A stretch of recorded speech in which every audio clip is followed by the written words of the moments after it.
Guys, maulan na naman yung area natin yan Metro Manila, buong Luzon.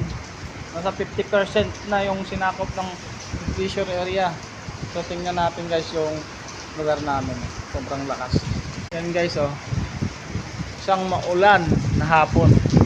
Grabe ang lakas ng ulan dito guys.